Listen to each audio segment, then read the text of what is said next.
आइए, आपका स्वागत है हमारे चैनल आंसर कोर्स में। ये चैनल का उद्देश्य ये है कि हम सभी विषयों के जितने भी प्रतियोगी विषय हैं उनके सभी महत्वपूर्ण प्रश्नों को चैप्टर वाइज बहुविकल्पीय रूप में हल करेंगे। तो सबसे पहला विषय हमने जो उठाया है वो इतिहास है, और इसके अलावा भी जो भूगोल है, राज्य व्यवस्था है और जितने भी विषय हैं, चाहे वो विज्ञान के हो, बायोलॉजी हो, फिजिक्स हो, तो उनके सभी के बहुविकल्पीय प्रश्न हम चैप्टर वाइज जो है रोज़ डाला करेंगे। लेकिन अभी तो शुरू में इतिहास का ही मैं डाल रहा हूँ, और कुछ दिनों बाद हम ये भी करेंगे कि ये लाइव सेशन दिया करेंगे जिससे कि आप भी क्वेश्चन सॉल्व कर पाओ साथ के साथ। तो चलिए, आज पहला दिन है तो देखते हैं इतिहास बहुविकल्पीय प्रश्न पाषाण काल। तो आज हम पाषाण काल के प्रश्न लेंगे। पाषाण काल सब जानते हैं, स्टोन एज कहते हैं इसको, यानी पत्थर का काल, क्योंकि उस समय मानव पत्थर का ही उपयोग चीज़ों के लिए करता था, जैसे औजारों के लिए करता था या रहने के लिए करता था। ठीक है, तो पत्थरों का योग उस समय ज़्यादा होता था, इसलिए पाषाण काल कहा गया है। तो चलिए शुरू करते हैं। तो पहला क्वेश्चन हम लेते हैं, इतिहास का पिता किसको कहा जाता है? तो बच्चों, इतिहास का पिता हेरोडोटस को कहा जाता है, और ये उपाधि इनको रोमन दार्शनिक सिसरो ने दी थी। रोम के एक दार्शनिक थे जिनका नाम था सिसरो, तो उन्होंने हेरोडोटस को इतिहास का जनक कहा था। अब इतिहास का जनक कहा क्यों?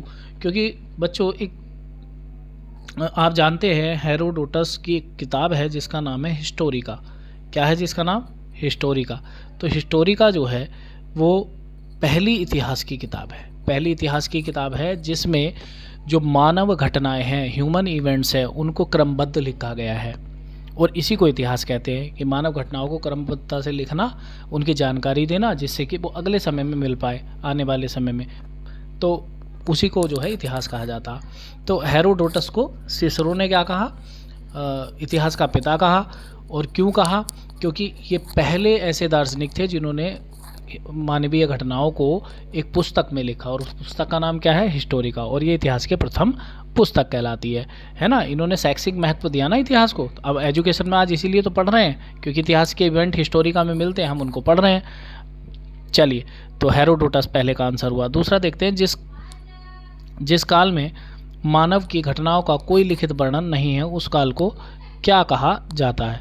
तो भैया ये जान लीजिए कि जो घटनाओं के हिसाब से, उनके लिखित वर्णन के हिसाब से या अलिखित वर्णन के हिसाब से हम अगर कालों को देखते हैं तो तीन काल हमारे मिलते हैं। सबसे पहला काल है हमारा प्राग ऐतिहासिक काल, प्राग ऐतिहासिक काल। दूसरा आद्य ऐतिहासिक काल है, और तीसरा है हमारा ऐतिहासिक काल या इतिहास जिसको बोलते हैं, ऐतिहासिक काल। तो हम एक चीज़ देखते हैं बच्चों कि प्रागैतिहासिक काल जो है वो सबसे पुराना काल है, और प्रागैतिहासिक काल की घटनाओं का वर्णन कहीं भी मिल ही नहीं सकता। तो फिर उसके बारे में जानकारी कैसे मिलती है हमें? तो उसकी जानकारी हमें क्या मिलती है? जीवाश्मों से मिलती है। जब हम खुदाई करते हैं उसमें से निकलने वाले सामानों से मिलती है कि ये प्रागैतिहासिक काल है, क्योंकि एज का पता तो हम कर सकते हैं ना कार्बन 14 पद्धति से। तो प्रागैतिहासिक काल वो काल है बच्चों जिसका कोई भी लिखित वर्णन नहीं है, और इंसान तो हो ही नहीं सकता, क्योंकि ये तो बहुत पुराना एज है, बहुत पुराना वर्ष है। तो इसलिए प्रागैतिहासिक काल वो काल है जिसका कोई लिखित वर्णन नहीं है। लेकिन आद्य ऐतिहासिक काल का क्या है? आद्य ऐतिहासिक काल का लिखित मटेरियल तो प्राप्त हुआ है, लेकिन उसको पढ़ा नहीं जा सका, उन लैंग्वेजेज, उन भाषाओं को पढ़ा नहीं जा सका। और रही ऐतिहासिक काल की बात, तो जो 600 BC के बाद है, लगभग ऐतिहासिक काल 600 BC के उपरांत मिलता है, तो उसका सारा लिखित वर्णन है ना। तो मैं ये भी बता दूं थोड़ा थोड़ा, प्रागैतिहासिक काल जो है 20 लाख से 3000 BC तक है, और आद्य ऐतिहासिक काल जिसको प्रोटो हिस्टोरिक पीरियड कहते हैं, तो ये 3000 से और 600 BC तक मिलता है। इसमें ही हड़प्पा और वैदिक सभ्यताएं आती हैं, हमारी सिंधु घाटी सभ्यता वगैरह इसी में आती है आद्य ऐतिहासिक काल में। और बच्चों, ऐतिहासिक काल 600 BC के बाद है, तो उसमें जैसे जैन धर्म है, बौद्ध धर्म है, उसके अलावा बाद का इतिहास जो है वो सब उसी में आ जाएगा। तो चलिए, इस प्रश्न का आंसर क्या हुआ? जिसका लिखित वर्णन नहीं, वो प्राग ऐतिहासिक काल होगा। तो आगे बढ़ते हैं इसी के साथ।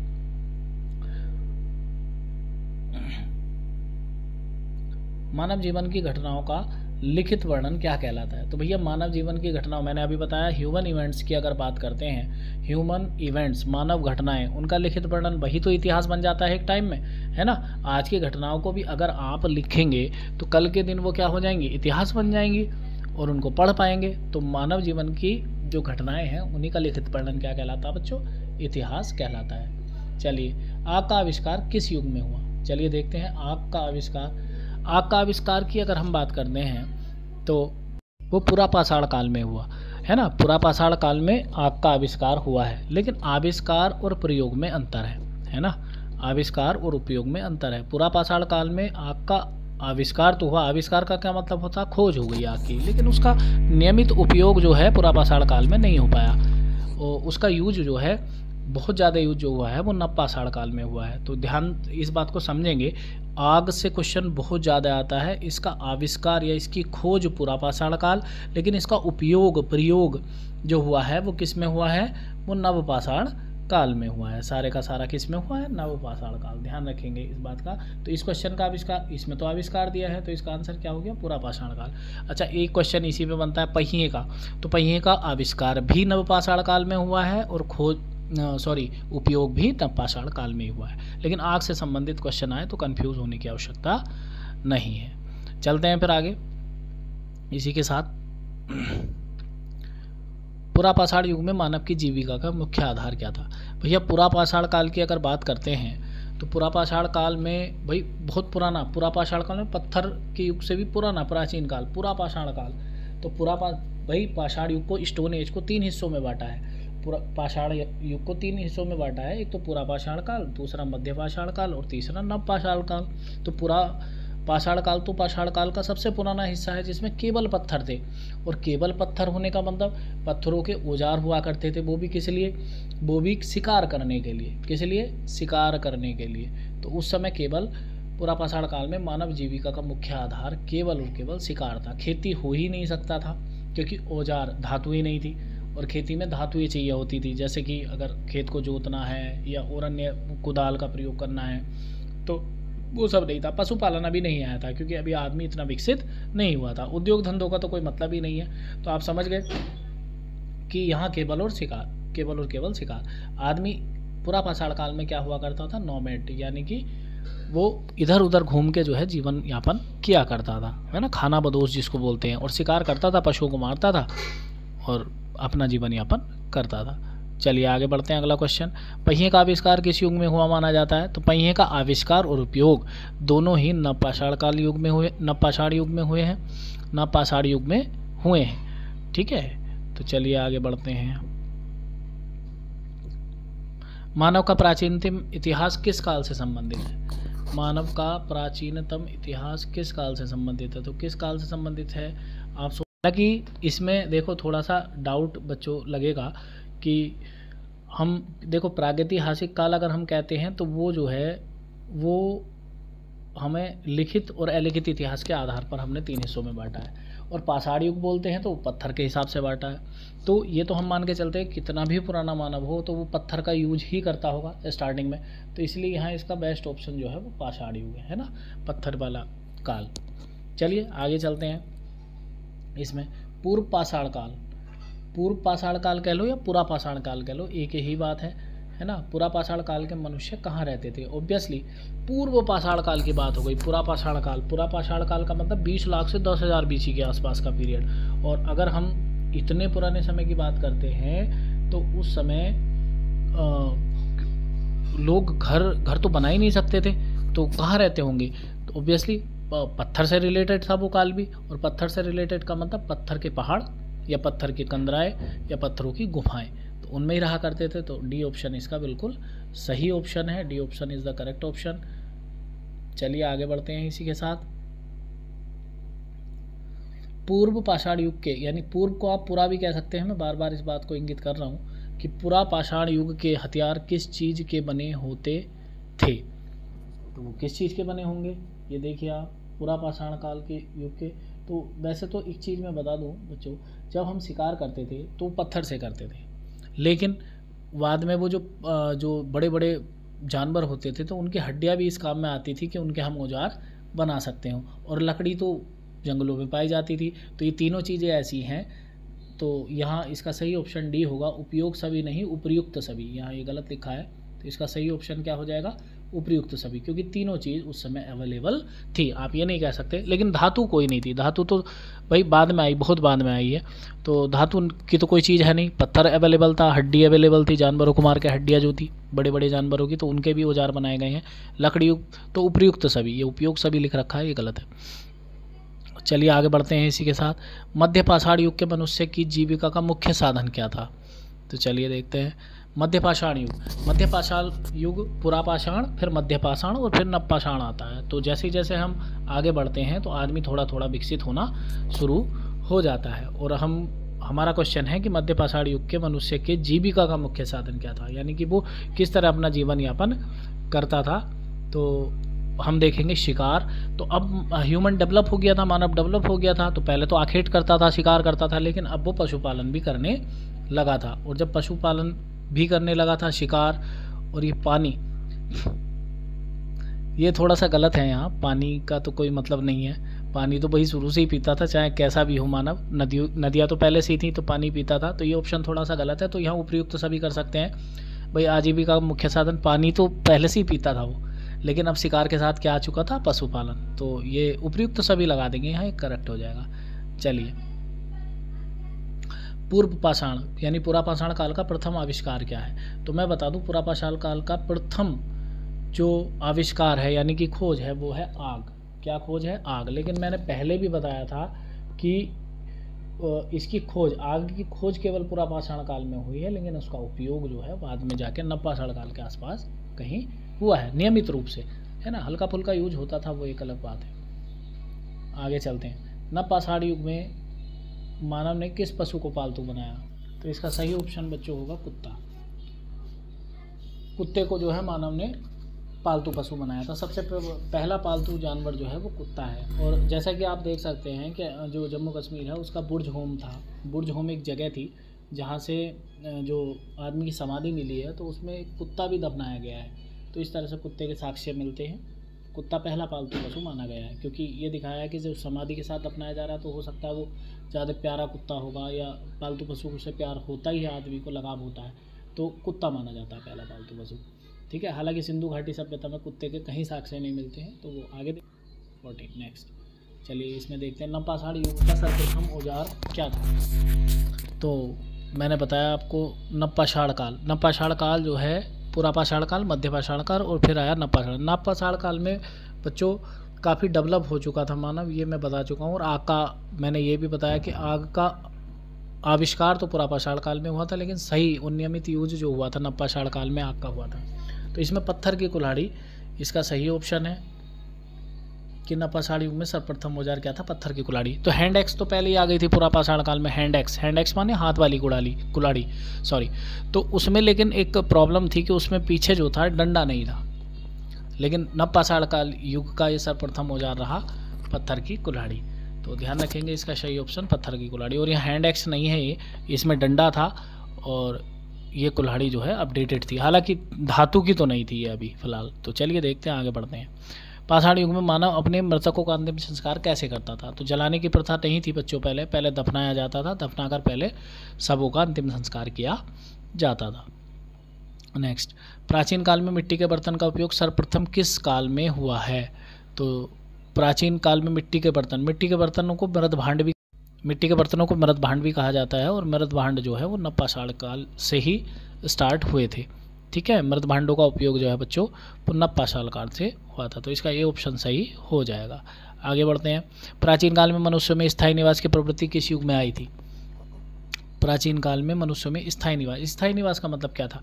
मैंने बताया कि पुराने समय में, जब पुरापाषाण काल की बात है या उससे भी पहले की बात है जी, तो उसमें आदमी जो था वो शिकार करता था, इधर उधर घूमता था, खाना वाना अपना शिकार करके वो प्राप्त करता था, यानी खाना बदोश हुआ करता था। लेकिन कोई स्थायी ठिकाना नहीं था उसका। और स्थायी ठिकाना ना होने की वजह से मनुष्य को क्या बोला जाता था? खाना बदोश। तो इसमें हम एक चीज़ पाएंगे कि भाई कभी तो ह्यूमन डेवलप हुआ होगा, उसे घर की ज़रूरत पड़ी होगी, एक परिवार जैसा बना होगा उसका, और वो एक जगह उन्होंने रहना शुरू कर दिया। तो ये हुआ नवपाषाण युग में। और हम सोच भी सकते हैं कि नवपाषाण काल में ही नई नई चीज़ें आई थी, क्योंकि उस समय ह्यूमन मस्तिष्क कह लो या ह्यूमन को कह लो, वो डेवलप बहुत ज़्यादा हो चुका था। चलिए आगे चलते हैं। 18 प्राचीन काल में मनुष्य ने वस्त्र बुनने की कला विकसित की। वस्त्र बुनने की कला, तो वस्त्र बुनने की कला को जो विकसित किया था, तो ये भी नवपाषाण काल आ जाएगा। नवपाषाण काल से क्वेश्चन इसी, आदि मानव ने सबसे पहले क्या सीखा था? तो आदि मानव कौन था ये समझने की जरूरत है। आप आदि मानव जो था, होमो इरेक्टस को आदि मानव कहा गया है, जिसमें प्रजाति होमो इरेक्टस थी, और ये 17 लाख BC की बात है। और इसमें मानव जावा मानव, विकेनिसिस और पिथेकेनथ्रोपास नाम के मानव हुआ करते थे, तो उनको आदि मानव कहा है। जब बहुत ज़्यादा डिटेल में नहीं जाना है, तो आदि मानव जो था ये वो मानव है कि पहले क्या था, बहुत पहले की बात है, तो मानव को अफ्रीका वगैरह में दिखाया गया है कि सबसे पहले मानव वहाँ विकसित हुआ। उसके बाद उसके अलावा अफ्रीका, यूरोप वगैरह, मतलब जो दूर दूर तक मानव गया वो आदि मानव कहलाया, है ना, जिसको होमो इरेक्टस कहा जाता है। तो अगर हम देखते हैं कि आदि मानव, तो आदि मानव बात बिल्कुल शुरू वाला मानव नहीं है, तो आदि मानव जो है होमो इरेक्टस वगैरह कहलाता है ना प्लेस। चलिए आगे बढ़ते। तो इसमें आदि मानव ने सबसे पहले क्या सीखा था? आदि मानव ने सबसे पहले सीखा था आग जलाना। क्या सीखा था? आग जलाना। आग जलाना सीखा था। तो आदि मानव को आप पूरा पाषाण काल का वो मानव मान लीजिएगा कि जो सबसे स्टार्टिंग वाला था, बिल्कुल ये विकसित था। और ये भी माना जाता है कि आदि मानव जो था वो लाइक ह्यूमन था, मतलब वहाँ से ऐसा लगता था कि ह्यूमन जैसे हाथ जो है छोटे होना, टांग जो है लंबी होना, जबकि उससे पहले के मानव जो थे वो लगभग बंदर की तरह हुआ करते थे। वो जो है अगले हाथ भी उतने लंबे थे और पैर भी उतने लंबे थे जैसे बंदरों के होते हैं, तो इस तरह से। चलिए आगे बढ़ते हैं इसी के साथ। प्राचीन काल में आदि मानव प्राय किन चीज़ों से डरता था? तो भैया आदि मानव किन चीज़ों से डरता हो, सोचिए जरा। तो मौसम से भी डरता था, जंगली जानवरों से भी डरता था और शेर से भी डरता था। ये उपयोग सभी में गलत दिख रखा है, इसका ये है डी ऑप्शन, उपयुक्त सभी। तो इसका सही आंसर क्या है? उपयुक्त सभी। एक चीज़ और समझेंगे, मौसम एक विशेष फैक्टर है, इससे सबसे ज़्यादा भयभीत होता था उस समय का मानव। वजह क्या थी? क्योंकि मौसम का कंसेप्ट आदमी को समझ ही नहीं आ रहा था, पुराने आदमी को, कि कैसे बरसात हो रही है, कैसे गर्मी हो रही है, कैसे सर्दी हो रही है, तो ये कंसेप्ट समझ में नहीं आ रहा था ह्यूमन को, पुराना आदमी। तो वो इसी के डर से कई बार पूजा पाठ का कंसेप्ट आया था, कि जब उसको समझ में ही नहीं आ रहा तो उसे अजीब लगता था, तो वो पूजा पाठ का कंसेप्ट जो है उसी समय से आया था। बाकी जंगली जानवर सामने हैं, वो तो दिख ही रहे हैं, शेर है, तो उनसे बचने के लिए आग वगैरह का उपयोग भी करते थे ये लोग, और पत्थरों वगैरह का प्रयोग तो करते ही थे। चलिए आगे बढ़ते हैं। तो उपयुक्त सभी इसका आंसर हो जाएगा। नेक्स्ट क्वेश्चन देखते हैं। आदि मानव की अत्यधिक महत्वपूर्ण खोज कौन सी थी? तो सबसे ज़्यादा महत्वपूर्ण खोज क्या? वाहन तो अभी शुरू में कैसे बन जाएगा? शुरू में बना पहिया, नवपाषाण काल में पहिया बना और पहिए का उपयोग हुआ। शिकार तो बहुत पहले से कर रहे थे। आग जलाना भी हालांकि महत्वपूर्ण खोज थी, लेकिन सबसे महत्वपूर्ण खोज जो थी वो पहिया थी। उसकी वजह क्या थी? क्योंकि अब मानव जो इधर से उधर जाता था, जो कई किलोमीटर पैदल घूमता था, तो अब किसकी पहिए की मदद से जो है दूर दूर तक जा सकता था। और क्या कर सकता था? पहिए की मदद से बोझ हो सकता था। तो पहिया तो अपने आप में एक अमेजिंग खोज थी उस समय के लिए। तो सबसे अत्यधिक महत्वपूर्ण खोज जो थी वो पहिया रही। ताम्रपाषाण युग के मनुष्य का मुख्य पेशा क्या था? ताम्रपाषाण मतलब वह युग कहलाता है जहां तांबा और जो है पत्थर दोनों का यूज होने लगा। यानी सबसे पहली धातु जो खोजी गई ह्यूमन के द्वारा, जब डेवलप हुआ ह्यूमन मानव, तो वो थी तांबा, और पत्थर तो पहले से चल ही रहा था। तो उस युग को, जिस युग में तांबे और पत्थर का यूज हुआ, तो उसको ताम्रपाषाण युग कहा जाता है। इसका मुख्य पेशा क्या था? मुख्य पेशा क्या होगा? तो इसमें बच्चों, क्योंकि जब तांबा खोज लिया तो खेती तो उससे पहले ही खोज ली थी इन्होंने, खेती की खोज तो पहले ही हो चुकी थी। तो इसलिए एक चीज़ मैं बता दूं कि इसमें केवल और केवल आदमी का पेशा शिकार करना नहीं रह गया था, और नौकरी का तो कोई मतलब नहीं है, नौकरी तो अब चल रही है, ठीक है। तो हालांकि नौकरी का अर्थ वो नहीं है जो हम लेते हैं, है ना। तो यहाँ इसका खेती हो जाएगा। ताम्रपाषाण युग के मनुष्य का मुख्य पेशा क्या हो जाएगा? खेती हो जाएगा। अब खेती करने लगा था, ठीक है, ताम्रपाषाण को। एक चीज़ और बता देता हूँ इसमें, तांबा जो था सबसे पहली धातु है जो मनुष्य द्वारा खोजी गई है, ठीक है। चलिए आगे बढ़ते हैं इसी के साथ। ये थोड़ी मैं बोलते समय लेट हो रहा हूँ, उसकी वजह क्या है? उसकी वजह अभी थोड़ा सेटिंग इसकी जो एप्लीकेशन वगैरह की हो नहीं पा रही, तो कभी कभी ये बंद हो जाता है, तो मुझे पॉज करना पड़ता है। ये तो वो हो जाएगा धीरे धीरे अनुभव। चलिए आगे देखते हैं। ताम्रपाषाण युग की स्त्रियां किस धातु के आभूषण पहनती थीं? तो भैया इसका सही आंसर है कांसा। अब कांसा क्या था भाई, कांसे को देखते हैं। अब कुछ लोग पीतल को भी कांसा मानते हैं, तो देखिए आज कॉन्सेप्ट क्लियर करिए कांसा क्या होता था। तो कांसा जो होता था वो तांबा और एक होती थी धातु रांगा, उसका मिश्रण होता था कांसा। तांबा और रांगा, तो उसका मिश्रण होती थी कांसा, ठीक है। और अगर हम बात करें कि पीतल, तो पीतल जो बनता है, तो पीतल बनता है तांबा और जस्ता से। पीतल जो बनता है तांबा और जस्ता से बनता है, तो ये ध्यान रखेंगे। मिक्सर कई बार केमिस्ट्री की तरफ से ये क्वेश्चन आ जाता है, तांबा जस्ता से मिलकर पीतल बनता है, जबकि कांसा जो बनता है तांबा और रागा से बनता है। तो सही ऑप्शन इसका क्या है बच्चों? सही ऑप्शन इसका है डी ऑप्शन। चलिए बी ऑप्शन, सॉरी डी बोल गया था मैं, बी ऑप्शन। नेक्स्ट क्वेश्चन देखते हैं। ताम्रपाषाण काल में किस धातु को सर्वप्रथम औजारों में प्रयुक्त किया गया था? ताम्रपाषाण काल में किस धातु को सर्वप्रथम औजारों में प्रयोग होता? तो मैंने बताया आपको कि भाई ताम्रपाषाण काल हो या किसी भी काल में जब ह्यूमन डेवलप हुआ, तो सबसे पहली धातु जो थी वो ताम्र का मतलब ही है क्या? तांबा। क्या मतलब है ताम्र का? तांबा। तो तांबे का ही प्रयोग किया गया था, तो ऑब्वियसली सर्वप्रथम औजारों में प्रयुक्त धातु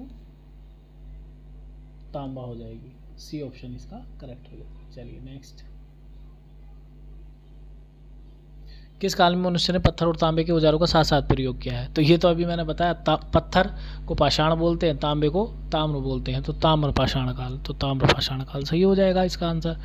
तो चलिए ये हमारा सेशन पूरा हुआ। 25 क्वेश्चन मैंने कराए हैं आज, और इसी तरह से हम रोज़ एक क्वेश्चन कुछ 20-25 क्वेश्चन लाया करेंगे। 15 भी हो सकते हैं, 25 भी हो सकते हैं, 20, लेकिन रोज़ लाएंगे और रोज़ हम करेंगे। आज थोड़ी टेक्निकल प्रॉब्लम हो रही थी। टेक्निकल प्रॉब्लम ये है कि जैसे कि अभी एप्लीकेशन वगैरह कम यूज में आई है, तो इसलिए कभी कभी ये पूरी PDF बंद हो जाती है, ठीक है। तो वो हम धीरे धीरे सुधार करेंगे, और बाकी आप पढ़ने पे फोकस करिए। और मैंने बताया जैसा कि मैं कुछ दिनों बाद यही जो क्वेश्चंस कराऊँ लाइव कराया करूँगा, जिससे आपको भी क्वेश्चंस करने का मौका मिलेगा। और आपको एक्सप्लेनेशन अच्छी लगी हो तो शेयर करते रहिए और चैनल को सब्सक्राइब कर पाइए। धन्यवाद।